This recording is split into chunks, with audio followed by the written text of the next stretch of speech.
Sakkaya-ditthi. What is Sakkaya-ditthi? The wrong view or interpretation of the apparent perceived aggregate of physical and mental elements as the sense of seeing, hearing, smelling, tasting, touching and mental activities as individual atta or I is Sakkaya-ditthi. This Pali word is a union of three component words, namely sa, kaya and ditthi. Sa means visible, perceivable presence. Kaya means an aggregation, and ditthi means wrong view and wrong interpretation. When sa and kaya are put together, a joint word, Sakkaya, is derived, which means a visible, perceivable aggregation of rupa, assemblage of material, physical elements and properties, and nama, grouping of consciousness and mental properties. Sakkaya-ditthi is the wrong view and wrong interpretation of the aggregation of rupa and nama as individual atta, I or sentient being. In fact, all perceptions through the six sense doors are liable to be misconceived as contributory to an individual I or atta, and such perceptions are the basis of Sakkaya-ditthi. The importance of divesting oneself of Sakkaya-ditthi. Just as it is of extreme importance to remove the spear impaling one's breast and treat the injury, or to put out the fire that burns one's head, it is imperative that one should divest oneself of Sakkaya-ditthi.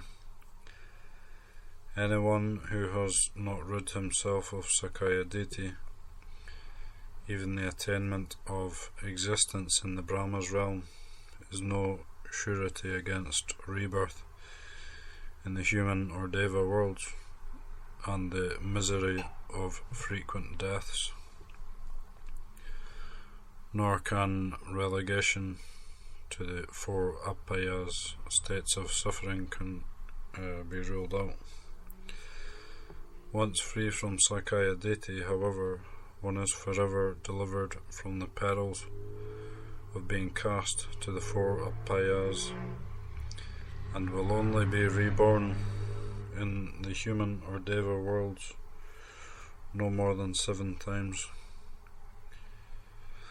At the latest, then, one would achieve arahanthood and attain parinibbana in the 7th existence.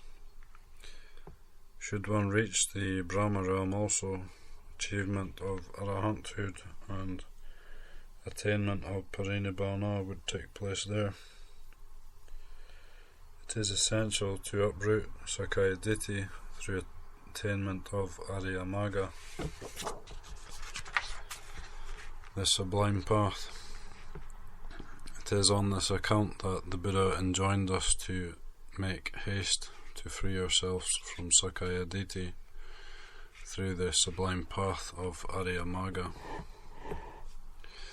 For a person who has heard the teachings of the Buddha and benefited therefrom, such phenomena as sight, hearing, etc.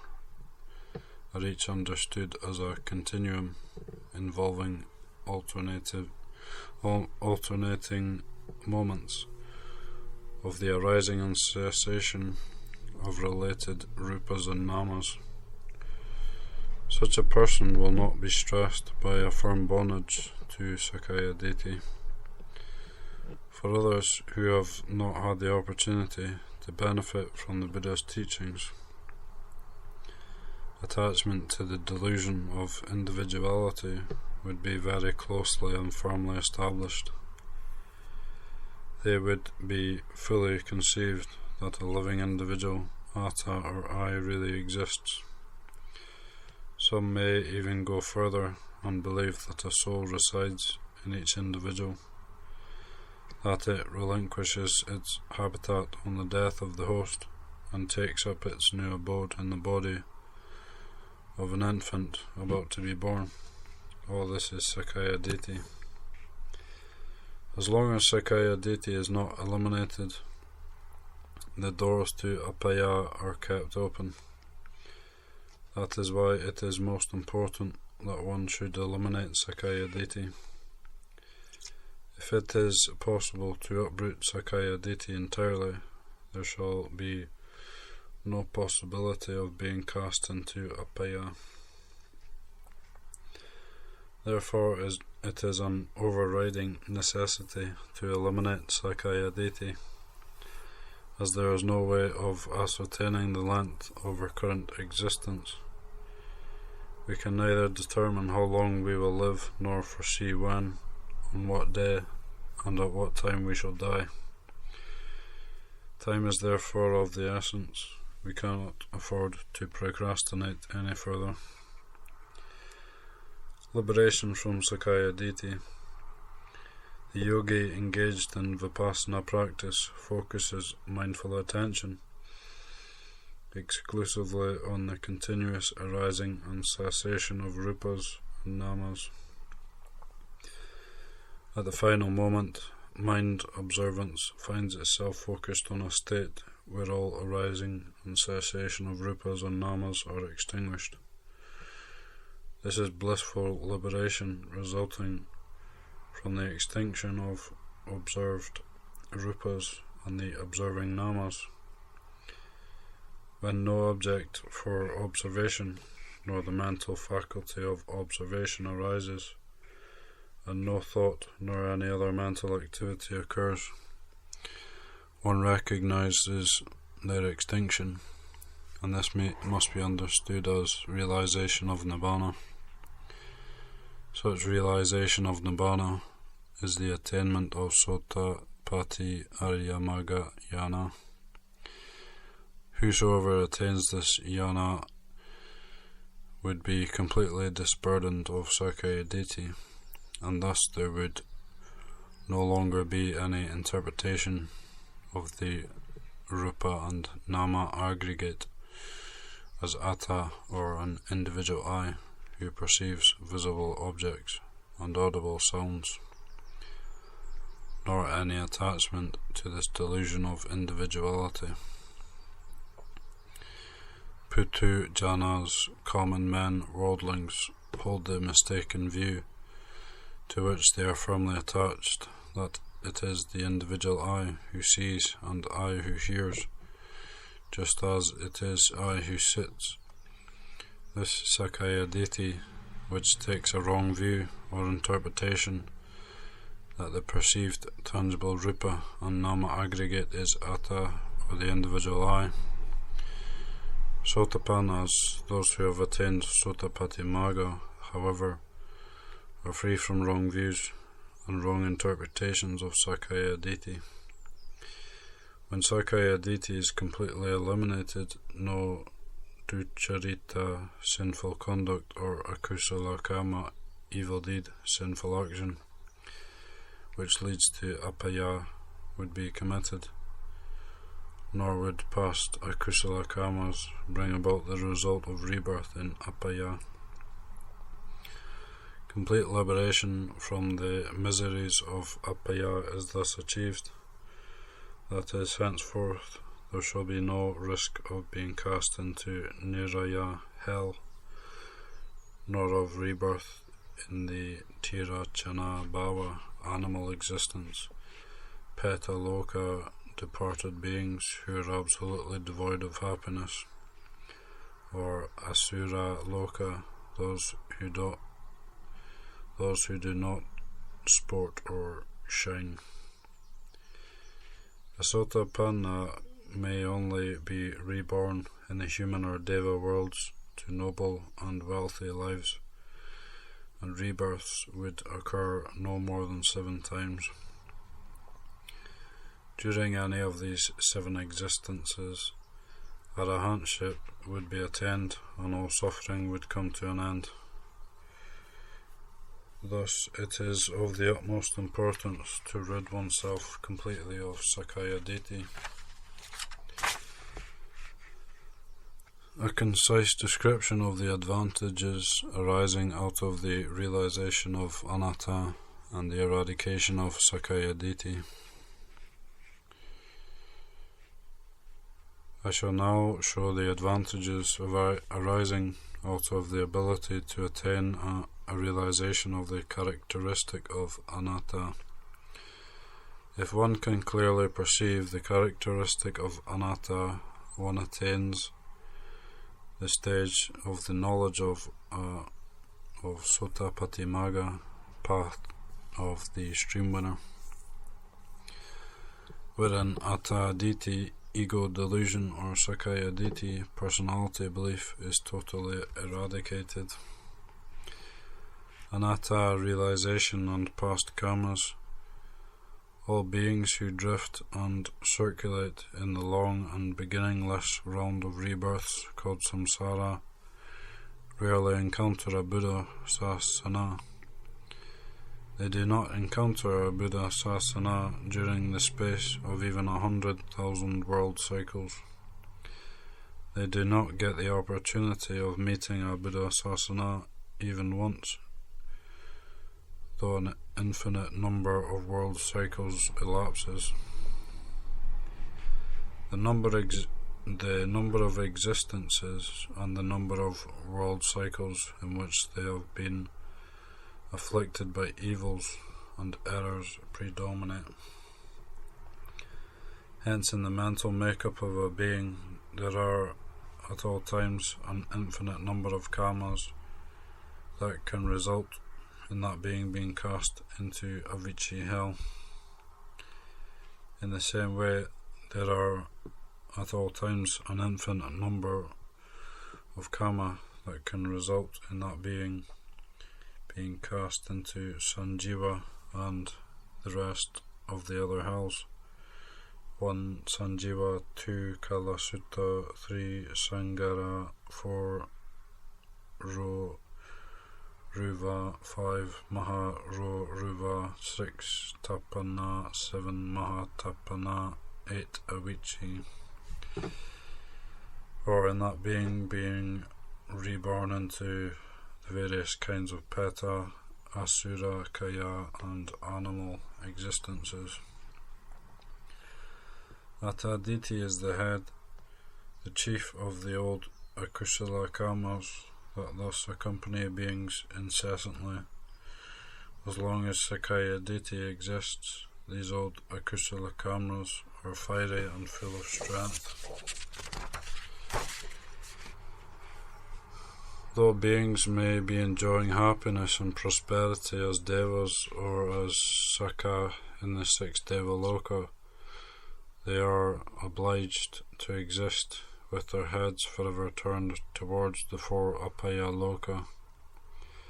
In the same way, though beings may be enjoying happiness and prosperity in the Rupa Brahma Loka, they are obliged to exist with their heads forever turned towards the 4 Apaya Loka. Palm fruits in a palm grove possess an ever-existing tendency to fall to the ground, even though they may be attached to the tops of palm trees. So long as the stalks are firm, they remain on the trees. But directly the stalks weaken, they inevitably fall to the ground. In the same way, devas and brahmas afflicted with Atta-ditthi get the opportunity to exist in the Deva and Brahma Loka only as long as the stalks of the vital life supports as Devas and Brahmans remain intact. When these stalks of vital life forces are severed, they inevitably descend to the lower Loka, just like the palm fruits.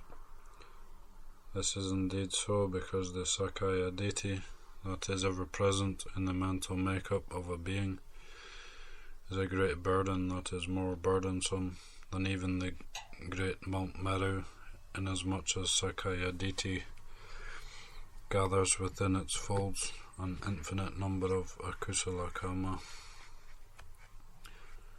Thus, beings in whose mental makeup Sakkaya-ditthi exists are continually obliged to descend or fall towards the apaya loka, although they may be living in the highest of the Brahma loka.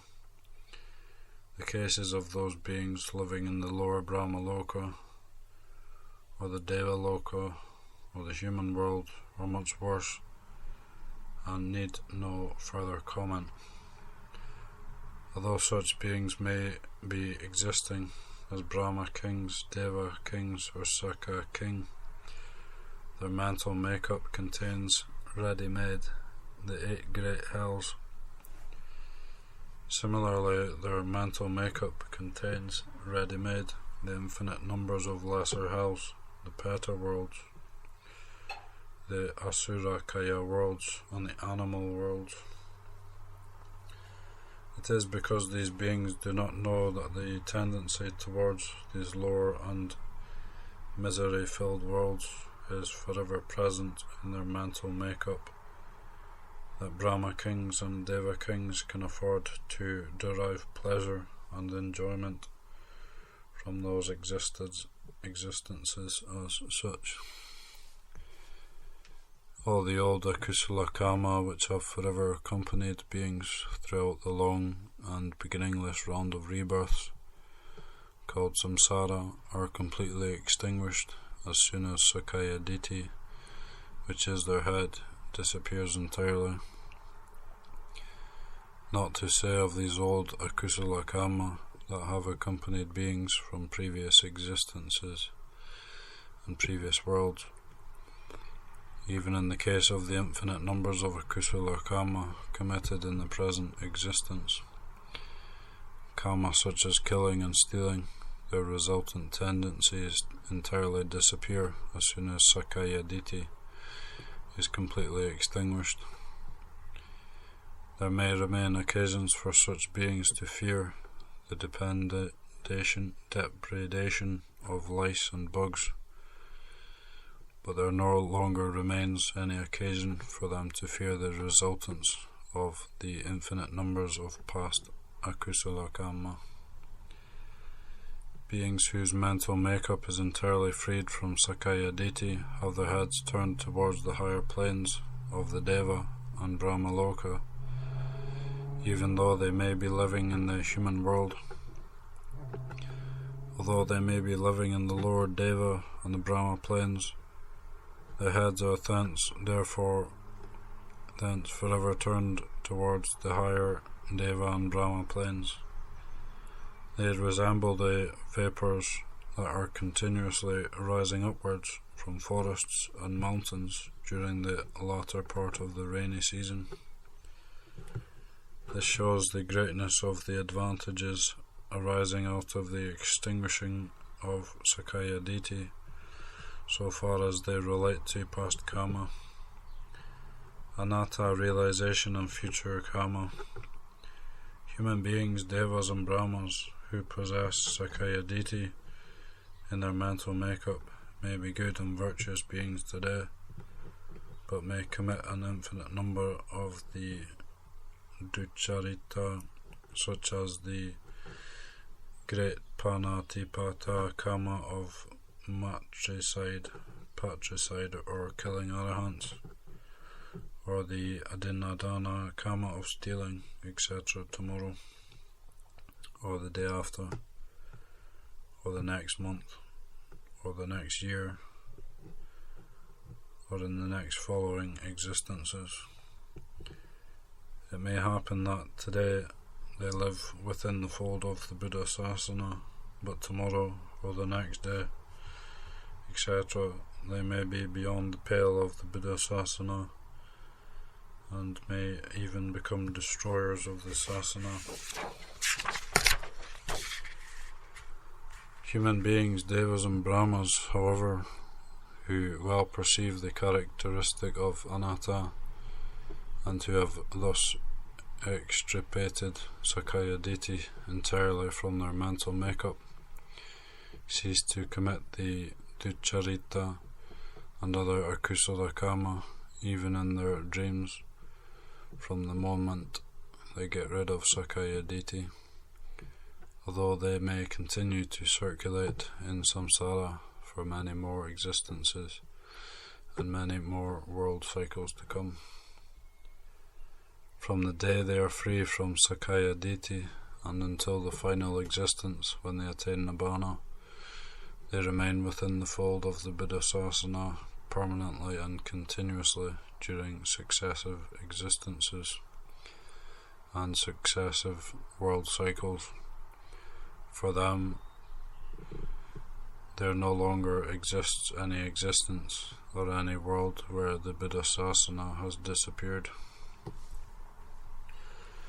This shows the advantages of arising out of the extinguishing of Sakkaya-ditthi, so far as they relate to future karma. How past karma become inoperative.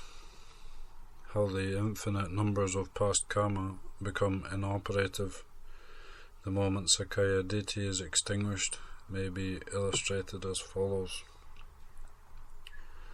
In a string of beads, where an infinite number of beads are strung together by a strong silk thread, if one bead is pulled, all the other beads follow or accompany the one that is pulled. But if the silk thread is removed, pulling one of the beads does not disturb the other beads because there is no longer any attachment between them. A being who possesses Sakkaya-ditthi harbours a strong attachment for the series of khandha during past existences and past world cycles by transforming them into I, thinking in past existences and in past world cycles, I have been on many occasions a human being, a deva or a brahma. He acquires the thread that is Sakkaya-ditthi. It is thus that the infinite number of past akusala karma committed in past existences and past world cycles, and which have not as yet produced resultants, accompany that being wherever he may be reborn. These past akusala karma resemble beads that are strung and bound together by a strong thread. Beings who clearly perceive the anatta characteristic, however, and who have rid themselves of Sakkaya-ditthi, perceive that the rupa and namakanda which arise and disappear even in the short course of one sitting as separate phenomena and not as a bonded continuum. The concept of mayata, which is like the thread, is no longer present. Their khandha appear to them like the string of beads from which the thread has been removed. They clearly perceive that the akusala karma which they had committed in the past are not persons or beings, or I or my karma, and that they are that which arise and disappear in an instant. That is why these past akusala karma disappear entirely as soon as Sakkaya-ditthi disappears. Here it is to be observed that only the akusala karma disappear. Past kusala karma do not disappear through the mere disappearance of Sakkaya-ditthi. It is only when the stage of the Arahanta Marga is reached and when tanha is completely eradicated do kusala karma also totally disappear. The evil of Sakkaya-ditthi.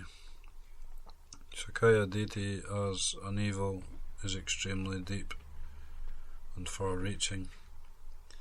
A person who commits the karma of matricide and who thus is extremely agitated and worried over the prospect of being certainly reborn in the Avicii hell, transforms that karma of matricide into atta, and becomes greatly distressed by such firmly attached thoughts as, I have indeed committed wrong, I have indeed erred. If such a being fully comprehends and realizes the characteristic of anatta parina, and can thereby relinquish attachment to such thoughts as, I have indeed erred, that karma of matricide can no longer have the power of producing resultants, so far as that being is concerned, but beings do not discard their attachment to such thoughts.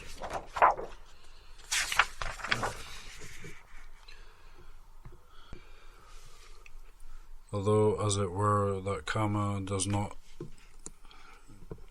desire to accompany that being, and does not desire to produce resultants, it is forced or coerced to do so by the fact that that being takes possession of it through the harbouring of such thoughts as, it is karma I have committed, it is my karma. Because of this forcible possessive act, that karma is obliged to produce its resultants. To this extent are worldlings possessing Sakkaya-ditthi deluded and erring in their ways. It is the same in the case of the remaining akusala karma. It is because of the forcible possessive act of Sakkaya-ditthi that akusala karma accompany beings throughout samsara. Wherever they may be reborn and produce resultants, beings find that they cannot discard their akusala karma, even while they are being oppressed by their resultants, and are thereby in the process of suffering great privations. These beings regard such akusala karma as akusala karma I have committed, and thus take possession of them even though they may be in the process of suffering in hell through the resultants produced by the karma. Because beings cannot discard or relinquish such akusala karma, these karma cannot help but produce resultants. These karma continue to produce resultants, such that these beings are unable to achieve their release from the hell existences. To this extent is Sakkaya-ditthi profoundly evil and erroneous. In the same way, beings extremely dread the dangers of disease, old age and death, but even though they harbour such dread, they become attached to the past incidents of disease, old age and death, through such thoughts as, I have for many times in the past suffered disease, suffered old age and suffered death. Thus they find themselves unable to relinquish and discard even such fearsome phenomena, and because they are unable to relinquish and discard them, the phenomena of disease, old age and death accompany them, as it were against their own will, and continue thus to cause oppression. It is thus that the phenomena of disease, old age and death are obliged to appear. To this extent is Sakkaya-ditthi profoundly evil and erroneous. In this present existence also, when external and internal dangers are encountered, and beings become greatly oppressed by diseases and ailments, they develop an attachment to these diseases and ailments through such thoughts as, I feel pain, I feel hurt, I am oppressed by burning sensations, and thus take possession of them. This act of taking possession is an act of bondage that later prevents the riddance of themselves from diseases and ailments. It is because this act of bondage of Sakkaya-ditthi is strong that in the lengthy, beginningless samsara, beings have found these diseases and ailments to be their inseparable companions right up to the present day. It is thus that Sakkaya-ditthi develops an attachment and takes possession of even those diseases and ailments that greatly oppress beings at the present moment. Even though those great dangers and sufferings do not, as it were, desire to accompany those beings, they are unable to remain so, but are obliged to accompany them continuously from existence to existence because of the pull exerted by Sakkaya-ditthi. In future existences also, the attachments engendered by such thoughts as we shall encounter old age, we shall encounter death, are acts of Sakkaya-ditthi that take possession of the future eventualities of disease, old age and death from the present moment and binds them to beings. So long as this act of bondage is not destroyed, therefore, it becomes certain that beings will in future encounter those eventualities. To this extent, Sakkaya-ditthi, profoundly evil and erroneous.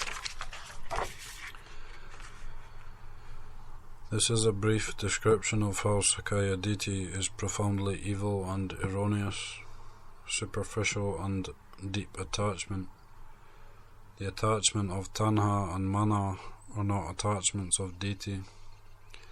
Tanha develops an attachment for all the phenomena in the three spheres of existence in the form it is my property. Mana develops an attachment for them in the form it is I.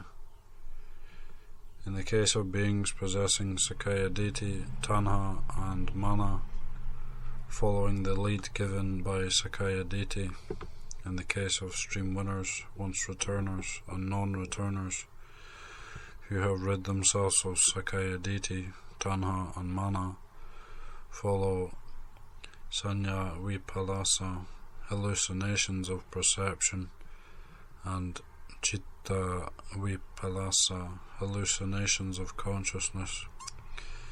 The attachments produced by sanya and citta vipalasa are superficial.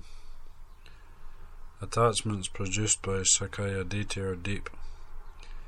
This ends the description of how akusala karma totally cease with the disappearance of Sakkaya-ditthi.